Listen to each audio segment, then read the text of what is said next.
Welcome to your own channel mission SSC. तो दोस्तों हम लोग आज पढ़ेंगे भारतीय राज्य व्यवस्था के बारे में, पॉलिटी के बारे में।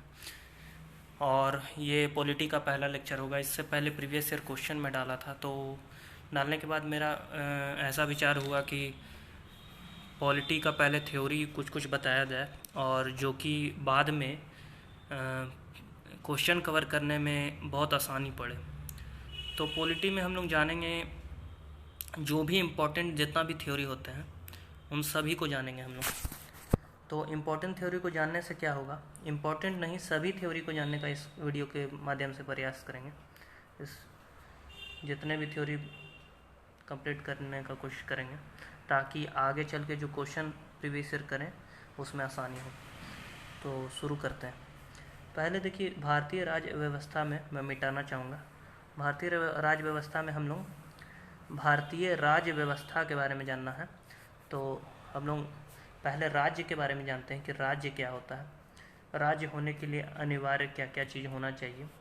तो राज्य होने के लिए पहला तो है कि आपका ज्योग्राफिकल बाउंड्री होना चाहिए, पॉपुलेशन उसका होना चाहिए, थर्ड रिस्पॉन्सिबल गवर्नमेंट यानी कि उत्तरदायी सरकार होना चाहिए, और चौथा संप्रभु होना चाहिए, सॉवरेन होना चाहिए। संप्रभु होने से वो ओन डिसीजन अपने से खुद के सोच से, विचार से, खुद के डिसीजन से वो संप्रभुता होने के कारण वो डिसीजन ले सकता है। तो इन चारों चीज़ का होना बहुत ज़रूरी है, तब उसे राज्य कहना उचित होगा। राज्य कहना उचित होगा तब उसे। देखिए दोस्तों, राज्य कहना उचित इन्हीं चारों चीज़ से होता है। इन चारों चीज़ में एक भी चीज़ अगर नहीं होगा, एक भी चीज़ अगर मान लीजिए नहीं होगा तो राज्य कहना उचित नहीं होगा, फिर वो राज्य कहलाने योग्य नहीं होगा। तो इसका मतलब है कि राज्य होने के लिए इन चारों चीज़ का होना बहुत ज़रूरी है। पहला मैं क्या बोला, ज्योग्राफिकल बाउंड्री, दूसरा रिस्पॉन्सिबल गवर्नमेंट, तीसरा पॉपुलेशन एंड चौथा संप्रभुता। तो इन चारों चीज़ का होना आवश्यक है, तब वो राज्य कहलाने योग्य है। जैसे कि वर्तमान में तिब्बत भी अपने आप को राज्य कहता है या देश कहता है, लेकिन वह स्वतंत्र तो है लेकिन संप्रभु नहीं है। संप्रभु नहीं होने के कारण उसे राज्य या देश कहना उचित नहीं है। तो मेरा मतलब आप समझ गए होंगे कि सॉवरेन, एक पॉइंट हम लोग सॉवरेन भी देखे थे, एक हम लोग देखे थे ज्योग्राफिकल बाउंड्री, दूसरा देखे थे पॉपुलेशन, तीसरा में सॉवरेन रखा, चौथा रिस्पॉन्सिबल गवर्नमेंट रखा। तो ये चारों चीज़ का होना आवश्यक है, तब उसको हम राज्य कह सकते हैं। ऐसे वो अपने आप को कहे लेकिन औरों के नज़र में, औरों के रिस्पेक्ट में वो राज्य या देश कहलाने योग्य नहीं होता। तो चलते हैं आगे। तो हम लोग जाने राज्य के बारे में, अब राज्य व्यवस्था के बारे में जानते हैं। राज्य व्यवस्था क्या होता है। तो राज्य व्यवस्था में हम लोग क्या क्या जानेंगे, तीन व्यवस्था के बारे में जानेंगे। पहला है विधायिका, कार्यपालिका और न्यायपालिका। तो विधायिका में बेसिकली होता क्या है कि विधायिका में विधि बनाने वाले होते हैं। और विधायिका बना किन चीज़ों से होता है, तो पहला है आपका लोकसभा, दूसरा है राज्यसभा और तीसरा आपका है प्रेसिडेंट। इन तीनों अंग से मिलकर विधायिका का निर्माण हुआ है। इन तीनों अंग से मिलकर विधायिका का निर्माण हुआ है। तो ये इन तीनों विधायिका के अंग हुए, अर्थात विधि बनाने वाले कहलाएं। तो विधायिका मतलब जो विधि बनाते हैं, विधायिका मतलब जो भी विधि बनाते हैं वो विधायिका के अंग। और ये इनका तीन अंग, लोकसभा, राज्यसभा और प्रेसिडेंट। सबसे पहले हम लोग लोकसभा के बारे में डिस्कस करते हैं। लोकसभा, तो लोकसभा को हम पहला समझिए कि इसको निम्न सदन कहा जाता है, और निम्न सदन कहा जाता है। और इनके सदस्यों की संख्या जो है 552 है, 552, जिसमें से 530 जो है सदस्य जो हैं राज्यों का प्रतिनिधित्व करते हैं, 20 जो हैं संघ शासित प्रदेश या क्षेत्रों का रिप्रेजेंटेशन करते हैं, और 2 जो है वो एंग्लो इंडियन का करते हैं। तो लोकसभा मेंबर के बारे में हम लोग जाने कि 552 मेंबर होते हैं और 552 में 530 होते हैं राज्यों का प्रतिनिधित्व करते हैं, 20 होते हैं संघ राज्य क्षेत्रों का, और 2 होते हैं एंग्लो इंडियन का। तो यहाँ तक की बात आप लोगों को समझ में आ गई होगी। और ये निम्न सदन होता है, और इसका चुनाव प्रणाली क्या है? प्रत्यक्ष तरीका से होता है। मतलब प्रत्यक्ष मतलब डायरेक्ट इलेक्ट होता है। किसके वोट से? जनता के वोट से। डायरेक्ट इलेक्ट होता है जनता के वोट से। अब हम लोग आगे चलते हैं राज्यसभा की ओर, और इसको डिटेल में आगे भी पढ़ेंगे जब टॉपिक आएगा। आर्टिकल वाइज टॉपिक चलेगा, उसमें भी डिस्कस करेंगे लोकसभा राज्यसभा अलग अलग, उसका शक्तियाँ के बारे में जानेंगे, अलग अलग जो संवैधानिक पद है उसका शपथ के बारे में जानेंगे, उनके वेतन एवं भत्तों के बारे में जानेंगे, उनके कार्यकाल के बारे में जानेंगे। तो उससे पहले हम लोग डिस्कस किए लोकसभा राज्यसभा। और लोकसभा में सदस्यों की संख्या 552, जिसमें 530 जो होते हैं सदस्यों राज्यों का प्रतिनिधित्व करते हैं, और 20 जो होते हैं आपका संघ राज्य क्षेत्रों का प्रतिनिधित्व करते हैं, और 2 जो आपका एंग्लो इंडियन समुदाय से होते हैं। एंग्लो इंडियन का एग्जाम्पल देखें तो एक टीएमसी के नेता हैं डेरेक ओ ओब्रायन, गूगल पे सर्च करिएगा डेरेक ओ ओब्रायन। तो वो एग्जाम्पल है किनका? एंग्लो इंडियन का। तो यहाँ कॉन्स्टिट्यूशन में रिप्रेजेंटेशन सभी समुदाय को दिया गया है, अर्थात हिंदू मुस्लिम चाहे वो जिस वर्ग से बिलोंग करते हैं सभी को रिप्रेजेंटेशन दिया गया है, उनमें से एंग्लो इंडियन को भी दिया गया है। अब चलते हैं दोस्तों राज्यसभा में। राज्यसभा में क्या है? टोटल सदस्यों की संख्या 250 है, और 250 सदस्यों की संख्या में जो है आपका 238 जो है संघ एवं राज्य क्षेत्र से आते हैं, और 12 जो होते हैं राष्ट्रपति द्वारा नामित होते हैं। और ये 12 किस क्षेत्र से आते हैं? तो 4 क्षेत्र से आते हैं। पहला है साहित्य, दूसरा है कला, तीसरा है विज्ञान, और चौथा है समाज सेवा। चौथा है ये वाला एस जो है साहित्य के लिए, ऐसे लिटरेचर इसको इंग्लिश में कहा जाएगा। और ये कला जो है आपका आर्ट्स से, विज्ञान साइंस से, और समाज सेवा सोशल बैकग्राउंड से आते हैं। तो इनका चुनाव प्रणाली जो है अप्रत्यक्ष तरीका से होता है, मतलब डायरेक्ट जनता के वोट से नहीं, बल्कि अप्रत्यक्ष तरीका मतलब हम जिनको कुर्सी पर बैठाएं, यानी कि लोकसभा मेंबर को हम लोग कुर्सी में बैठाते हैं, वो क्या करते हैं? राज्यसभा मेंबर को इलेक्ट करते हैं। और इनका चुनाव का प्रणाली भी आगे हम लोग डिस्कस करेंगे डिटेल में। तो आगे चलते हैं। तो और तीसरा अंग में क्या बताया था? प्रेसिडेंट के बारे में। प्रेसिडेंट के बारे में क्या क्या है सुन लीजिए ध्यान से। प्रेसिडेंट क्या होता है? तो ये एक फर्स्ट पर्सन ऑफ स्टेट कहा जाता है इसे, मतलब राज्य का पहला नागरिक। यहाँ पर राज्य शब्द इसलिए प्रयोग हो रहा है क्योंकि राज्य इनडायरेक्ट वे में देश को रिप्रेजेंट कर रहा है। ऐसा नहीं सोचिएगा कि यहाँ पर राज्य प्रयोग हो रहा है तो यहाँ पे देश का नाम क्यों नहीं लिया जाता। राज्य अर्थात संघ के बारे में इसमें चर्चा किया जा रहा है। तो संघ के लिए यहाँ पे फर्स्ट पर्सन या देश के पहले नागरिक प्रेसिडेंट को कहा गया है, और इनको बहुत सारे कानूनी चीज से सुरक्षा मिली है, जो कि आगे पढ़ेंगे क्या क्या सुरक्षा मिली है। इनके वेतन भत्तों एवं चुनाव प्रणाली के बारे में पढ़ेंगे। तो हम लोग पहले शासन, ये राज्य व्यवस्था के 3 अंग के बारे में जान रहे हैं। पहला विधायिका में डिस्कस किया 3 चीज से, लोकसभा, राज्यसभा और प्रेसिडेंट से मिलके। अब हम लोग कार्यपालिका से स्टार्ट करते हैं, कार्यपालिका को डिस्कस करते हैं। तो कार्यपालिका में हम लोग क्या क्या जानेंगे कि कार्यपालिका होता क्या है। तो ये विधि को लागू करने वाली संस्था है, विधि को लागू करने वाली संस्था है। इसमें पीएम और काउंसिल ऑफ मिनिस्टर आ जाते हैं, काउंसिल ऑफ मिनिस्टर आ जाते हैं। यहाँ तक दोस्तों क्लियर होगा।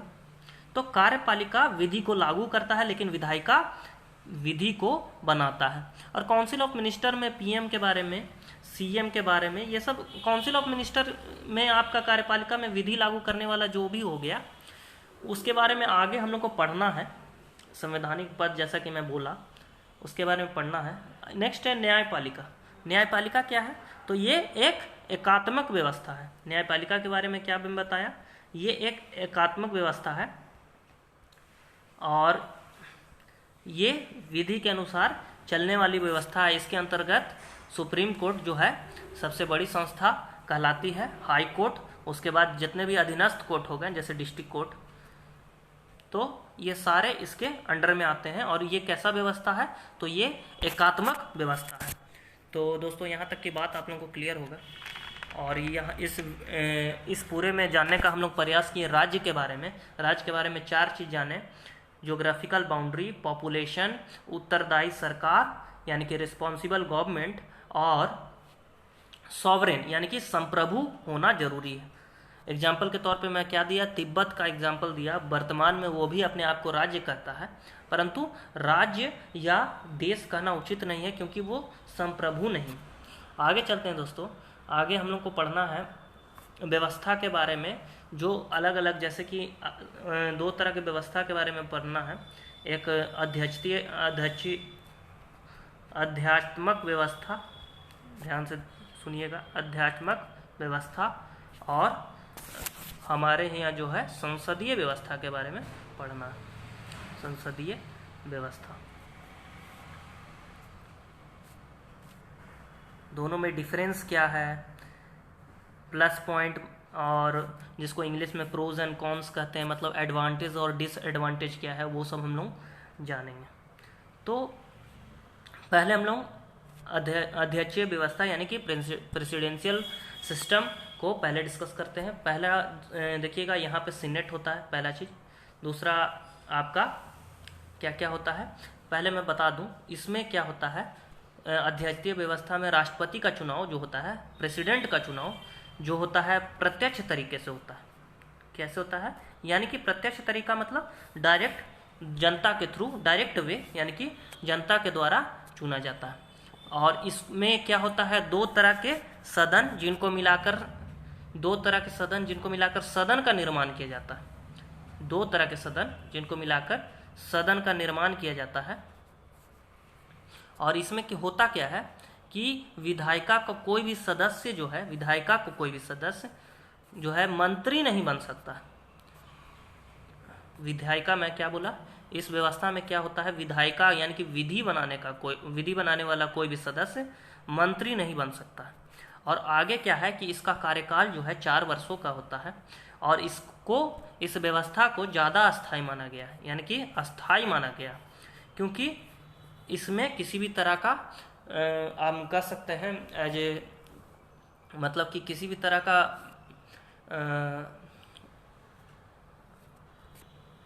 कम्युनिकेट, या फिर हम कह सकते हैं डिपेंडेंट जो है किसी भी तरह से नहीं होते हैं। डिसीजन लेने में ज़्यादा ओपन होते हैं इस तरह का व्यवस्था, इसीलिए इसको ज़्यादा अस्थायी व्यवस्था कहा गया है। और सेकंड में हम लोग क्या चर्चा कर रहे थे, संसदीय व्यवस्था। यहाँ पे क्या है कि यहाँ पे संसदीय व्यवस्था में क्या होता है, इसमें भी 2 सदन होते हैं। अच्छा, इसका जो प्रेसिडेंट होता है डायरेक्ट जनता के द्वारा इलेक्ट नहीं होता है, यानी कि अप्रत्यक्ष तरीके से प्रेसिडेंट का चुनाव होता है। इसमें भी दोनों सदन मिलाकर विधायिका बनता है। विधायिका से, इसमें क्या होता है, विधायिका से कार्यपालिका का निर्माण होता है। विधायिका से किसका निर्माण होता है, कार्यपालिका का निर्माण होता है। और आगे क्या है, विधायिका के सदस्य को, इसमें क्या होता था, उसमें क्या था, विधायिका का सदस्य मंत्री नहीं बन सकते अध्यक्षीय व्यवस्था में। लेकिन इसमें क्या है कि विधायिका के सदस्य जो है मंत्री बनने के कारण इसमें अयोग्यता को बढ़ावा मिलता है। अयोग्यता को बढ़ावा मिलता है। आप भाव को समझने की कोशिश किया गया और आप कॉमन सेंस से सोचने की कोशिश कीजिएगा कि अयोग्यता को क्यों बढ़ावा मिलता है, तो आपको समझ में आ जाएगा। आगे है कि विधायिका और कार्यपालिका के बीच सामंजस्य को बढ़ावा इसमें रहता है।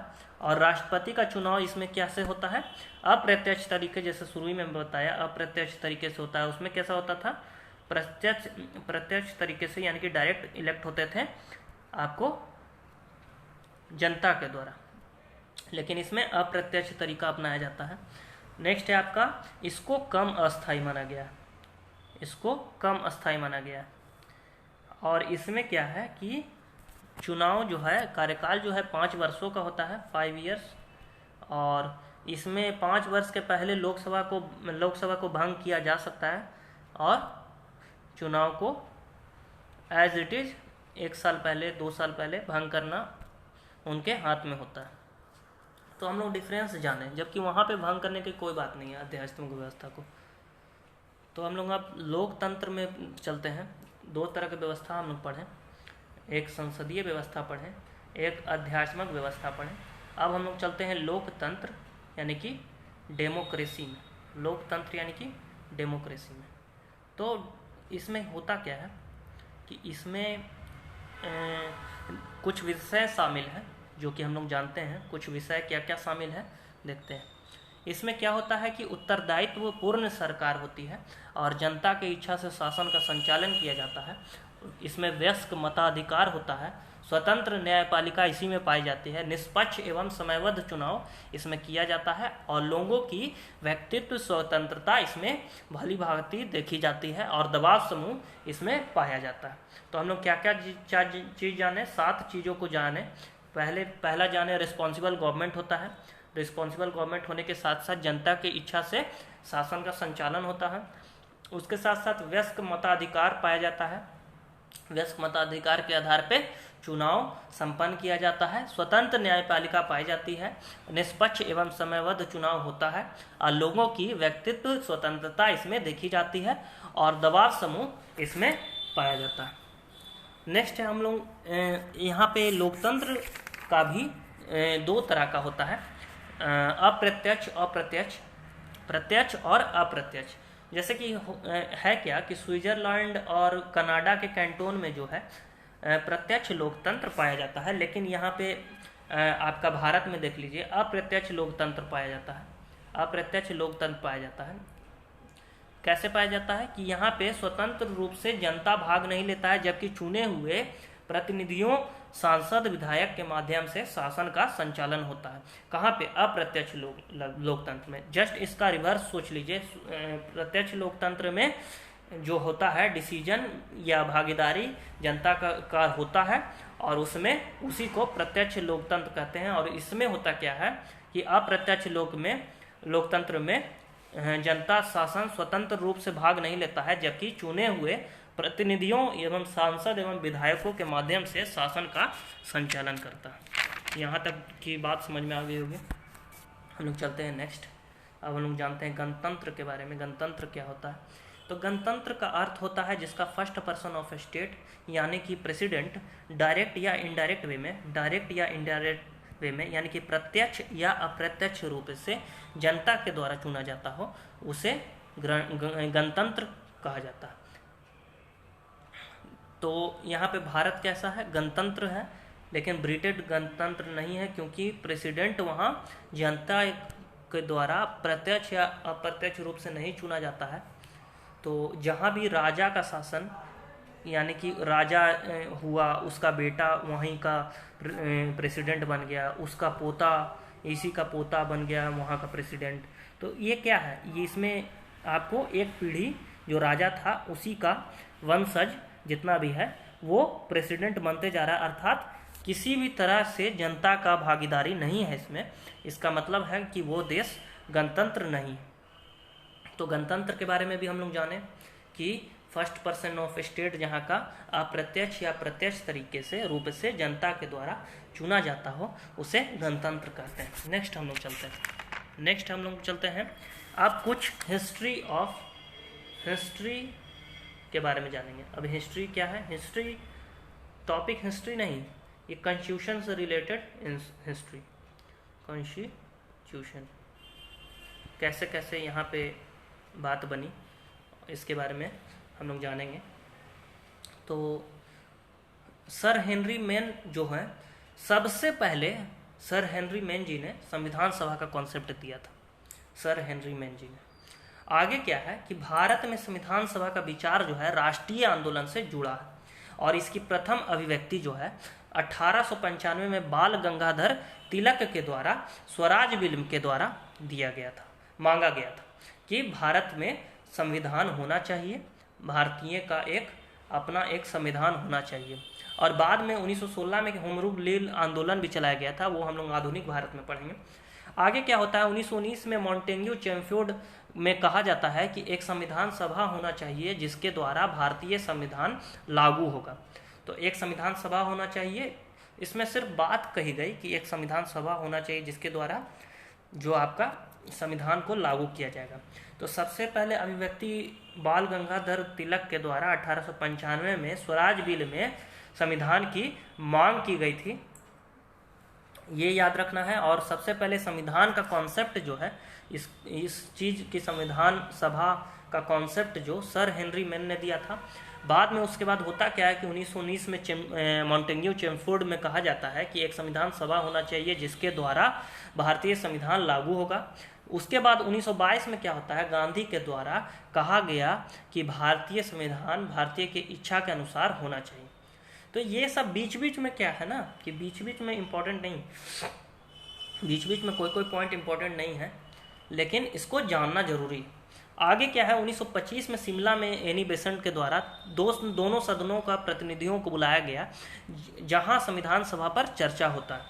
उसके बाद 1925 में क्या होता है, कॉमनवेल्थ विल ऑफ इंडिया प्रस्तुत किया जाता है और जिसके अध्यक्ष गांधी जी थे। भारत में पहली बार संवैधानिक प्रणाली के लिए यह प्रयास था। तो 1925 में जो कॉमनवेल्थ विल ऑफ इंडिया में प्रस्तुत किया गया था और उसके अध्यक्ष गांधी जी को बनाया गया था।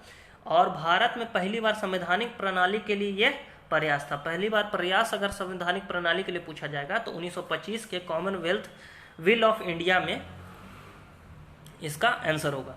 आगे चलते हैं दोस्तों, 1928 में क्या होता है, 1928 में नेहरू रिपोर्ट आता है और नेहरू रिपोर्ट में संविधान के सिद्धांत के बारे में बनाए गए चीज को रखा जाता है। यानी कि नेहरू रिपोर्ट में संविधान के सिद्धांत बनाए गए थे, उनको रखा जाता है। आगे क्या होता है, 1936 में क्या होता है, 1936 में लखनऊ अधिवेशन में कांग्रेस पार्टी ने कहता है और उसके द्वारा स्टेटमेंट आता है कि हमें किसी के द्वारा थोपा गया या फिर लागू किया हुआ संविधान नहीं चाहिए, अर्थात हमें स्वयं की इच्छा के अनुसार संविधान होना चाहिए। इस बात को 1936 में कांग्रेस के एक लखनऊ अधिवेशन में कहा जाता है। आगे 1938 में क्या होता है कि कांग्रेस की कार्यकारिणी बैठक संपन्न होती है जिसमें यह तय किया जाता है कि भारत का संविधान सभा के प्रतिनिधि वयस्क मताधिकार के आधार पर चुना जाएंगे। यानी कि जो प्रतिनिधि होंगे किसके, संविधान सभा के, उसका चुनाव कैसे होगा, तो उसका चुनाव कैसे होगा, वयस्क मताधिकार के आधार पे होगा, वयस्क मताधिकार। उसके बाद क्या होता है दोस्तों कि 1940 में अगस्त प्रस्ताव लाया जाता है। अगस्त प्रस्ताव में पहली बार संविधान सभा को मांग की जाती है और आधिकारिक रूप से पहली बार स्वीकार भी इसी प्रस्ताव में, अगस्त प्रस्ताव 1940 में किया जाता है। अब हम लोग आगे चलते हैं। 1942 में क्या होता है, क्रिप्स मिशन आया जिसमें ब्रिटेन ने ये स्वीकार किया कि युद्ध के बाद निर्वाचित संविधान सभा का गठन किया जाएगा। 1942 में क्या हुआ, क्रिप्स मिशन आया। 1942 में क्रिप्स मिशन आया और उसमें ये स्वीकार किया गया कि युद्ध के बाद संविधान सभा का गठन किया जाएगा। अब 1946 में क्या होता है, कैबिनेट मिशन आता है जिसके 3 सदस्य बनाए जाते हैं, Patrick Lawrence, sir Stafford Cripps और एवी अलेक्जेंडर को। और इसमें संविधान सभा की बुनियादी स्वरूप को स्वीकार किया जाता है। तो सबसे पहले बुनियादी स्वरूप को स्वीकार कब किया जाता है, बुनियादी स्वरूप को स्वीकार कब किया जाता है, तो कैबिनेट मिशन 1946 को, कैबिनेट मिशन 1946 को बुनियादी स्वरूप को स्वीकार कर लिया जाता है। और जिसके 3 सदस्य होते हैं, 3 सदस्य कौन कौन होते हैं, Patrick Lawrence, sir Stafford Cripps और एवी अलेक्जेंडर। तो दोस्तों यहाँ तक की बात आप लोगों को समझ में आई होगी। मैं पूरा हिस्ट्री को बताया, कैसे कैसे स्टार्ट हुआ, कहाँ से स्टार्ट हुआ, कॉन्सेप्ट किसने दिया, सबसे पहले किसके द्वारा रखा गया और सिद्धांत के बारे में किस रिपोर्ट में चर्चा किया गया, कॉमनवेल्थ ऑफ इंडिया में क्या चीज़ के बारे में बताया गया, 1936 में लखनऊ अधिवेशन में क्या हुआ, 1938 में कांग्रेस की कार्यकारिणी बैठक में क्या हुई और 1940 में अगस्त प्रस्ताव में क्या लाया गया। आगे चलते हैं दोस्तों। संविधान सभा जो है जिसमें 292 ब्रिटिश भारत से थे, संविधान सभा में 292, देखिए ये समझने की कोशिश कीजिएगा, संविधान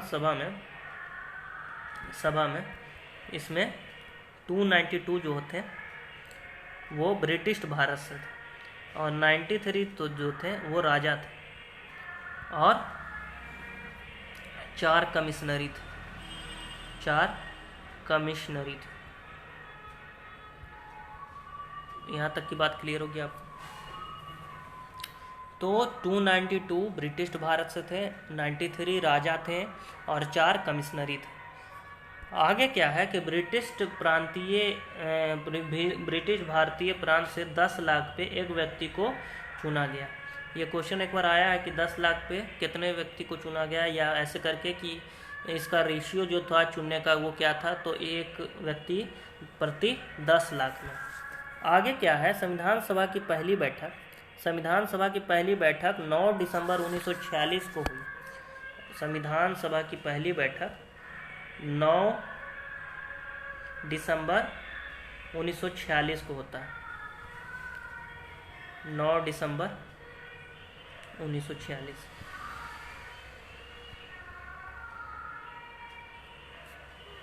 जिसमें अस्थायी अध्यक्ष सच्चिदानंद सिन्हा को बनाया जाता है, और उसके 2 दिन बाद 11 दिसंबर को अस्थायी अध्यक्ष के रूप में राजेंद्र प्रसाद जी को चुना जाता है। मतलब संविधान सभा जो है पहली बैठक 9 दिसंबर 1946 को होता है, जिसमें अस्थायी अध्यक्ष सच्चिदानंद सिन्हा को बनाया जाता है, और बाद में 2 दिन बाद अस्थायी अध्यक्ष राजेंद्र प्रसाद को चुन लिया जाता है। अस्थायी उपाध्यक्ष के बारे में बात करें तो एस.सी. मुखर्जी को चुना जाता है। संवैधानिक सलाहकार के बारे में बात करें तो वी.एन. राव को चुना जाता है। आगे है 13 दिसंबर 1946 को संविधान सभा में नेहरू के द्वारा उद्देश्य प्रस्ताव रखा जाता है। 13 दिसंबर 1946 को संविधान सभा में नेहरू के द्वारा उद्देश्य प्रस्ताव रखा जाता है। संविधान सभा की पहली बैठक जो है मुस्लिम लीग बहिष्कार करती है और पाक की मांग करती है। पहली बैठक ही से वो मुस्लिम लीग जो थी, वो मुस्लिम लीग जो है आपका संविधान सभा की बैठक पहली बैठक बहिष्कार करी और पाक की मांग करती है। संविधान सभा में अगर कांग्रेस के सदस्य की संख्या बताया जाए, कांग्रेस के कितने सदस्य थे तो 208 थे, और मुस्लिम लीग से बताया जाए, मुस्लिम लीग से तो 73 सदस्य थे। और पहली और दूसरी बैठक कहाँ हुई थी? दिल्ली में हुई थी। यहाँ तक की बात आप लोगों को उम्मीद है दोस्तों समझ में आई होगी, कैसे कैसे का क्रोनोलॉजी चल रहा है पूरा, और ये सारा मैं इस वीडियो में डिस्कस किया हूँ। और इसको ध्यान से सुन लेने के बाद कोई भी बुक पढ़ने में आपको बहुत आसानी होगा, क्योंकि ये जो है एक तरह से मैं बॉयल डाउन टू किया हूँ इसको चैप्टर से, और चैप्टर से यहाँ मैं सारे इम्पोर्टेंट फैक्ट्स को निकालने का कोशिश किया हूँ, और इम्पोर्टेंट जहाँ से क्वेश्चन ना छूटे मैं वो उसको कोशिश किया हूँ। तो इसको जानना बेहद ज़रूरी है। आगे चलते हैं हम लोग। आगे क्या होता है कि हम लोग क्या क्या पढ़ें, हिस्ट्री ऑफ कॉन्स्टिट्यूशन पढ़ें, और उसके बारे में जाने कैसे कैसे बात बढ़ा और कहाँ तक अगस्त प्रस्ताव में पहली बार आधिकारिक रूप से स्वीकार किया गया, नेहरू रिपोर्ट आया, क्रिप्स मिशन आया, कैबिनेट मिशन आया, सभा में राजाओं की संख्या, ब्रिटिश भारत से कमिश्नरी के बारे में जाना, संविधान सभा की पहली बैठक 9 दिसंबर 1946 को, जिसमें अस्थायी अध्यक्ष सच्चिदानंद सिन्हा को बनाया गया था। 2 दिन बाद अस्थायी अध्यक्ष के रूप में डॉक्टर राजेंद्र प्रसाद को चुन लिया जाता है, और एस.सी. मुखर्जी को अस्थायी उपाध्यक्ष के रूप में चुन लिया जाता है। आगे क्या होता है कि संवैधानिक सलाहकार के रूप में वी.एन. राव को चुना जाता है, और 13 दिसंबर 1946 को नेहरू के द्वारा उद्देश्य प्रस्ताव लाया जाता है, और पहली बैठक जो है पाक मुस्लिम लीग के द्वारा बहिष्कार की जाती है और पाक की मांग की जाती है। आगे क्या होता है कि हम लोग कांग्रेस के सदस्यों के बारे में जाने। संविधान सभा में कांग्रेस के सदस्यों की संख्या 208 थी, मुस्लिम लीग से सदस्यों की संख्या 73 थी, और पहली और दूसरी बैठक दिल्ली में आयोजित हुई थी। और आगे पढ़ते हैं, 22 जनवरी 1947 को क्या होता है, संविधान सभा में ने उद्देश्य प्रस्ताव को स्वीकार कर लेता है, और यही उद्देश्य प्रस्ताव बाद में प्रस्तावना का हिस्सा बन जाता है। बाद में क्या होता है कि भारत में संविधान सभा में अगर महिला की संख्या के बारे में जाना जाए तो 15 थी, और अनुसूचित जनजातियों की संख्या के बारे में जाना जाए तो 33 थी। और एक और बात कि ये जो उद्देश्य प्रस्ताव था वही बाद में क्या बना, प्रस्तावना का अंग बना, जो कि प्रस्तावना हम लोग आगे पढ़ेंगे। प्रस्तावना आप लोग देखे होंगे, स्टेट गवर्नमेंट का जो किताब आता है उसका पेज, पहला पेज दूसरा पेज के इस हिसाब से दिया रहता है। तो उस प्रस्तावना को देखिएगा और पढ़िएगा, उसको डिस्कस करूँगा आगे। तो उद्देश्य प्रस्ताव क्या बना, उद्देश्य प्रस्ताव क्या बना, प्रस्तावना का अंग बना। आगे क्या होता है, सांप्रदायिक आधार पे क्या होता है, संविधान का विभाजन किया जाता है। सांप्रदायिक आधार पे तो विभाजन किया जाता है, जिसमें कुल सदस्य जो होते हैं 296 होते हैं, और जिसमें सामान्य वर्ग के 213, मुस्लिम के 79 और सिख 4 होते हैं। आगे क्या होता है कि स्वतंत्रता के समय, जैसा कि हम लोग सब जानते हैं, गवर्नर जनरल जो थे लॉर्ड माउंटबेटन थे, और बंटवारे के समय अगर संविधान सभा में सदस्यों की संख्या की बात करें तो 299 थी। कितना थी, तो 299। आगे बात करें तो 22 जनवरी 1947 को उद्देश्य प्रस्ताव को स्वीकार कर लिया जाता है, और उद्देश्य प्रस्ताव को स्वीकार करने के बाद संविधान निर्माण के लिए कुछ समितियां बनाई जाती हैं। देखिए कैसे कैसे क्या हुआ, फिर से एक बार सुन लीजिए। 13 दिसंबर 1946 को नेहरू जी के द्वारा उद्देश्य प्रस्ताव रखा जाता है संविधान सभा में, और उसको 22 जनवरी 1947 को स्वीकार कर लिया जाता है। और स्वीकार करने के बाद जो है संविधान सभा को संविधान निर्माण के लिए कुछ समितियां बनाई जाती हैं, और कुछ समितियां क्या क्या है वो हम लोग जानेंगे। तो समिति है एक संघ समिति, जिसके अध्यक्ष पंडित जवाहरलाल नेहरू जी थे, और सदस्यों की संख्या 15 थी।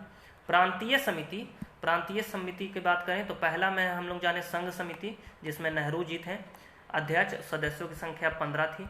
दूसरा बात करें प्रांतीय समिति, तो प्रांतीय समिति में बात करें तो पटेल जी थे, और इसमें सदस्यों की संख्या 25 थी।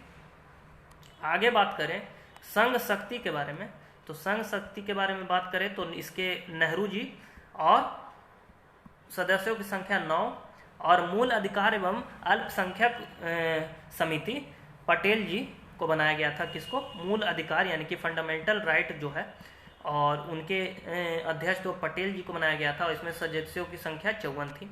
तो पहला था आपका संघ संविधान, जिसमें नेहरू जी 15 सदस्य, प्रांतीय संविधान पटेल जी 25 सदस्य, संघ शक्ति नेहरू जी 9 सदस्य, मूल अधिकार एवं अल्पसंख्यक पटेल जी 54 सदस्य। और पांचवा फिर आपका कार्य संचालन समिति बनाई जाती है, जिसको केएम मुखी को बनाया जाता है अध्यक्ष, और इसमें सदस्यों की संख्या 3 रहती है। झंडा समिति में जेपी कृपलानी जी को बनाया जाता है, जिसमें सदस्यों की संख्या 1 रहती है। और ये समिति, अगला है प्रारूप समिति, जो कि मोस्ट इम्पोर्टेंट है। प्रारूप समिति के बारे में इसके अध्यक्ष बी आर अम्बेडकर, और इसमें सदस्यों की संख्या 7। तो हम लोग सदस्यों की संख्या के बारे में जानेंगे। पहले थे M Gopalaswami, Alladi Krishna Ayyar, Mohammad Saadulla, BL Mishra, N Madhava Rao, DP Khaitan, VT Krishnamachari, KM Munshi. तो इसके बारे में जानेंगे, जिसमें इसके कार्यकाल में 2 जन की मृत्यु हो गई थी, बीएल मित्र और डीपी खैतान की मृत्यु हो गई थी। बीएल मित्र की जगह एन माधव राव को रखा गया था, और डीपी खैतान के जगह पे आपका वीटी कृष्ण मचारी को रखा गया था। और ये प्रारूप समिति के अध्यक्ष तो बी आर अम्बेडकर हो गए। इसका ईयर भी कभी काल पूछ देता है, तो ईयर के बारे में मैं बात करूं तो 29 अगस्त 1947 ये ईयर हो गया आपका। और सदस्यों की संख्या 7, जिसमें 2 की मृत्यु हो गई थी, और 2 के अलावा दूसरे 2 को जगह दिया गया था। पहला था आपको बीएल मित्र, उसको एन माधव राव से रिप्लेस किया गया था, और डीपी खैतान जी को वीटी कृष्ण मचारी से रिप्लेस किया गया था। आगे चलते हैं दोस्तों। अब क्या होता है, 3 जून 1947 को कैबिनेट मिशन के अनुसार देश का बंटवारा मांग लिया जाता है। अब जो है अब 324 सदस्य शेष रह जाते हैं, जिसमें 89 जो है 89 क्या है, राजा हैं, और 89 राजा हैं और 235 ब्रिटिश प्रांत से रह जाते हैं, क्योंकि विभाजित होने के बाद सदस्यों की संख्या कमती है। जैसा कि हम लोग जानते हैं कि शुरू में कितना था, 292 ब्रिटिश प्रांत से था, और राजा की संख्या कितनी थी, तो 93 राजा थे, अब मात्र 89 राजा बच गए थे। विभाजन के बाद 31 दिसंबर 1946 को क्या होता है, संविधान सभा का पुनः गठित किया जाता है। अब संविधान में 299 लोग बच गए थे। देखिए कैसे कैसे सदस्यों की संख्या कम रही है, अब सिर्फ 299 लोग रह गए थे। अब क्या होता है, 15 नवंबर 1948 को संविधान सभा में अनुच्छेदवार विचार करना शुरू किया जाता है, और अनुच्छेदवार विचार करना 15 नवंबर 1948 से शुरू किया जाता है, जिसमें 7635 सुझाव आए, जिसमें 2473 सुझाव पर विचार किया जाता है। प्रथम वाचन दोस्तों होता है 4 नवंबर से 9 नवंबर 1948 तक, दूसरा वाचन 15 नवंबर से 1948 से 17 अक्टूबर 1949 तक, और तीसरा वाचन 14 नवंबर 1949 से 26 नवंबर 1949। ऐसे भी आप याद रख सकते हैं, जो प्रथम वाचन होता है, फर्स्ट वाचन जो है आपका 4 नवंबर से 9 नवंबर उसी साल यानी कि 1948 तक, यानी कि मात्र 5 दिन चलता है, 5 डेज। दूसरा जो हम बात करें दूसरा वाचन के बारे में, दूसरा वाचन के मामले में 15 नवंबर से स्टार्ट होता है, जो कि 17 अक्टूबर तक जाता है। मान के चलिए 1 ईयर से 1 मंथ कम, 1 ईयर से 1 मंथ कम चलता है, अप्रॉक्स 11 मंथ चलता है। और तीसरा वाचन जो हमारा चलता है वो 14 नवंबर से 26 नवंबर 1949 चलता है। मतलब पहला और तीसरा वाचन 5 दिन और 12 दिन चलता है, सिर्फ दूसरा वाचन 1 साल से 1 महीना कम चलता है। तो इससे भी आप याद रख सकते हैं, बाकी एग्जैक्ट डेट भी याद रख सकते हैं। अब आगे चलते हैं दोस्तों, आगे क्या है, आगे क्या होता है, संविधान सभा में पारित किया जाता है और उसमें उपस्थित सदस्यों की संख्या 284 रहती है। देखिए कैसे कैसे दोस्तों घटता है, इसके पहले 299 था, उससे पहले 324 था, उससे पहले 389 था, तो ऐसे ऐसे घटते चल गई। आगे क्या होता है, 26 नवंबर 1949 को संविधान को आंशिक रूप से स्वीकार कर लिया जाता है। 26 नवंबर 1949 को आंशिक रूप से स्वीकार करने का मतलब अंगीकृत किया जाता है, और 24 जनवरी 1950 को संविधान सभा की अंतिम बैठक हुई, और 26 जनवरी अंतिम बैठक के बारे में बोले तो 24 जनवरी 1950 और आपका आंशिक रूप से स्वीकार या अंगीकृत के बारे में पूछा जाए तो 26 नवंबर 1949। ठीक है दोस्तों, 26 नवंबर 1949। अब आगे क्या होता है, 26 जनवरी 1950 को संविधान को पूर्ण रूप से लागू कर दिया जाता है और भारत एक गणतंत्र बन जाता है। तो इस तिथि को अगर ये रखा क्यों गया, जबकि अंगीकृत कर लिया गया था 26 नवंबर 1949 को, तो 26 नवंबर 1949 को लागू भी कर दिया जा सकता था, लेकिन इसी तिथि को क्यों रखा जाता है, क्योंकि इस तिथि को रखने का अर्थ ये था कि इसी दिन कांग्रेस इसी तिथि को 1930 में स्वतंत्रता दिवस मनाया था। इसी तिथि को कांग्रेस ने स्वतंत्रता दिवस मनाया था। अब आगे चलते हैं दोस्तों, आगे क्या है कि संविधान जब लागू हुआ था उसमें आर्टिकल यानी कि अनुच्छेदों की संख्या 395 थी, और भाग की संख्या में बात करूं तो 22 थी, और अनुसूची की संख्या में बात करूं अनुसूची तो वो कितनी थी, वो 8 थी। लेकिन वर्तमान में जो है 449 आर्टिकल, 25 भाग और अनुसूचियां 12 है। और संविधान बनने में कितना समय लगा, तो 2 साल 11 महीना 18 दिन, और 12 अधिवेशनों में बना। कुल 165 दिन लगा इस 12 अधिवेशनों में, और 11वां अधिवेशन जो था वो था आपका 26 नवंबर 1949 वाला, जिस दिन अंगीकृत किया गया था।